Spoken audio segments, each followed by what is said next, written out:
important issues that form part of the national discourse today.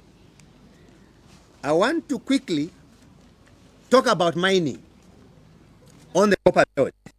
You are aware, friends, that this Shaft 28 we talk about in Luanshya is one of those mines that were closed many decades ago.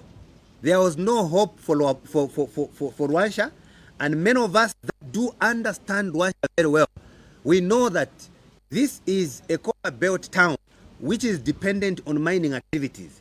And on the copper belt, the moment you close one mine, it means all those companies you see dotted all over copper belt, which are also dependent on the mining sector, collapse. Because the mines recruit workers directly and indirectly. Directly by recruiting them, indirectly by allowing contractors to engage in what they refer to as labor hire in some cases, where the contractor will recruit and then the contractor given a contract by the government. I wish to mention to you that this particular project was flagged off for dewatering or removing water from down there, that mining activities can commence. As you may be aware that in Zambia, mining is in two categories. We have open pit mine and underground mine. To undertake underground activities, you know that there is a water table. For you to effectively conduct mining activities, you need to pump out water from underground. And they refer to that process as dewatering. This is what's been happening in Luanshya. And already you have 90 workers at dewatering level. It is envisaged that once this is done and projects begin running, between 3,000 to 3,500 jobs created. The starting point is to remove water. Secondly, when we add the contractors and suppliers, like I told you, indirect jobs, you are basically talking about a quantum of about 5,000 workers. That is in Luanshya. I know that towns are close proximity, such that opening a mine in one town attracts employment in all the other towns on the Copperbelt. That's why we have people working in Mufurira, but they live in Konkola.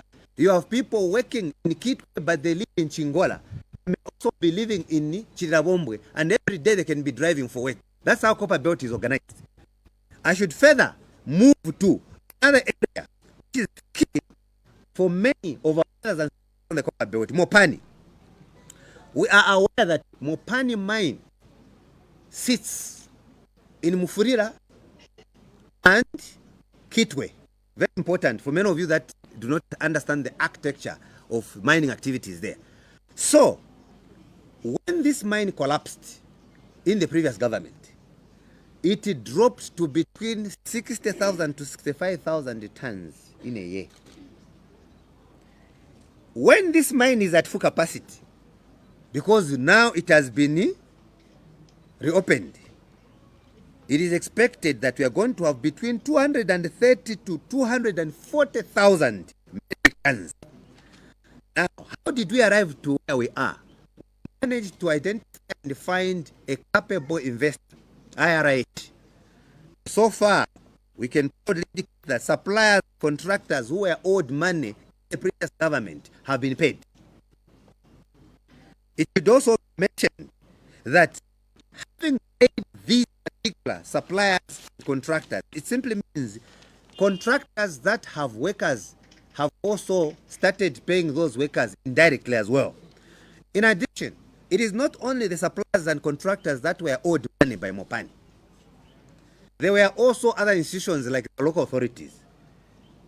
As a result of this type of investment, we've been able to get 87 million given to Kid Council, which money was used to clear retirement money, whose future was unknown in terms of payment. I should further mention that $250 million was made available by this investor to make sure that the creditors, contractors, and suppliers are given their money. So it is expected that once this project reaches at a maximum, we will get more workers. You know that when Mopani was closed, about 10,000 citizens lost their jobs. Remember I told you that production went as low as 60,000 and below per metric tons. So this is one very important project that the UPND government is undertaking. You know that the target for production of copper in Zambia is supposed to be 3 million. So this is a progressive and a successful story for us to tell, because this formed part of the message during the campaigns on the Copperbelt. When we were campaigning on the Copperbelt, one of the things we told them was that we were going to run Mopani better by finding a capable investor and ensuring that people begin getting back their work, their jobs. So far, over 1,500 workers have gotten back the jobs at Mopani. I should move to KCM. So for Mopani, Kwenyu, okay? So we move to Kwenyu in Tonga, simply means ticking, okay? In other words, UPND has a checklist of programs. They manifest, and we are able to list them openly. When we say free education, we tick. Kwenyu. When we say revamping the mining sector, meaning we are ticking on our checklist of promises. When we tell citizens that we shall end thuggery behavior, there will be no citizens moving with unregistered guns, terrorizing fellow citizens. We have addressed that problem, so we can proudly do what? That's what we are saying. So we get to KCM. Friends, you know that this was liquidated. This particular mine died. People lost their jobs. Someone can help us. I think there's a phone that is playing here, so that perhaps it could move from the page to affect the pickup of other information. So I should further mention that KCM sits on Chingola and Chilabomwe. These are towns that are about 20-25 kilometers apart, very close to each other. And this is one of the biggest mines that we have in this country.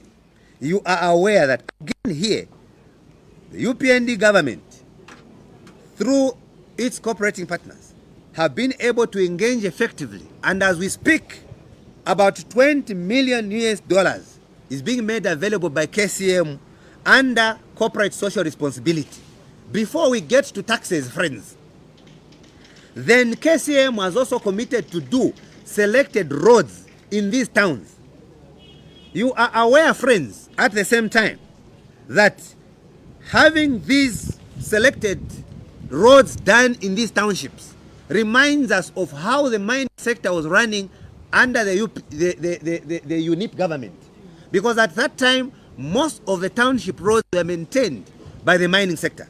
So in addition to CDF, that is providing the much needed support to these particular roads, we have the mining sector that is also helping us. Then we also have one of the main issues that we need to talk about. I'm sure you've heard of the Konkola Deep project, which is one of the huge projects under the UPND government. Now, you know that this particular Konkola Deep project will soon be attracting the head of state this Friday to get on the Copperbelt to do a groundbreaking ceremony of the establishment of a shaft there. Those that understand mining do well understand that every time you hear that a shaft is being set up, then you know the investor means business, because the shaft enables you to access copper underground. It is the beginning of the road to underground mining, where you find those things rotating, those of you just bypass, which look like a wheel of a bicycle. It is basically a lift taking miners underground or taking them up. Now that is the explanation of the shaft. So when you see those things being done, then you know that we are getting somewhere. The next thing that I want to talk about has to do with the jobs that will come alongside this initiative. It is expected that not less than 5,000 jobs will be created as a result of this initiative. The starting point is that the mining activities have kick-started. KCM has started getting back the workers. $240 million have been made available to pay suppliers and contractors who were owed in the previous government. They were not sure of the future in the mining sector. These companies dotted all over Copperbelt died. They retrenched their workers. Brothers and sisters lost their jobs. As a result of this initiative of revamping the mining sector, it means we can now attract back the suppliers and contractors to get connected again in the mining sector. So, it is a project that we know will take us somewhere. We know that mining does not come without problems. And one of the things that government is addressing, for those of you that are online from the Copperbelt, is the issue of suppliers, to make sure that the local suppliers are paid at least within 30 days after supplying. That is one of the initiatives that government is undertaking on a very serious note, so that we do not leave payment of these contractors to posterity, as it were. This time as we speak, friends, we are in a state where mining investors are paying suppliers who supplied many years ago, 6 years ago, 7 years ago. We do not want to repeat itself. This is why government is taking initiative to ensure that if it is practicable, suppliers are given their money within 30 days after they have supplied their goods and services. That is the idea. Again on the Copperbelt, Mimbula mine. You know that is stationed within Chingwa there. I should further mention that phase 1, which is complete, has so far allowed 2,600 jobs to be created, and people are working. So we are not talking about promises. We are taking the things that we have done. Thank you. Now they are doing phase 2. Once phase 2 is done, not less than 1,500 jobs will be created. I'll come back to talk about it here. And remember that our trip to the Copperbelt is pending for next week. So the starting point, we are going to visit one project in the sequence of our presentation. Then we will go back and visit another project in the same manner that we are talking, so that we can now have a clear view of the workers we are talking about. Yeah. That we do not hang castles in the air, we mean business, no lip service. What we are talking about can be substantiated, and we do not deal with propaganda. As you know those others, we want to be dealing with information that can be verified. So, I should proudly indicate, friends, that this Mimbula mine is also appreciating contractors and suppliers. The next one, Lubambe mine. Lubambe mine is based in Chirilawombwe. You will remember that this is a mine that was mismanaged. We now have a new investor, JCHX. A number of you have read and come across that kind of information. It is one of the mines in the country that have very good copper deposits. And it is our considered view that we have again delivered under President HH's leadership. And we know that between 1,500 to 2,000 citizens will get their jobs as a result of revamping Lubambe mine, which has just been taken over by an investor. Now, that is a milestone for us. This is why people are no longer talking about mining. So, if we are going to engage our colleagues in a sensible discourse, we want them to give us alternatives to what we are providing. So, even when they tell the people of the Copperbelt, by the way, when they go to the Copperbelt and tell the people of the Copperbelt that we are coming back, or we want to come, they must think twice. So, once at full production, it is expected that Lubambe mine should give us at least 100,000 metric tons of copper annually. What does this mean? We are trying to get to our envisaged 3 million tons so that we make Zambia a net exporter again. That's where we are getting to. We also have Chibuluma mine, of course, which was closed. We have investors coming in there. So far, not less than 600 citizens have to get jobs at Chibuluma mine. Those are jobs being created. Kwenyu? Yes. Other mines, okay? We have one of the best emeralds in the world. You know that.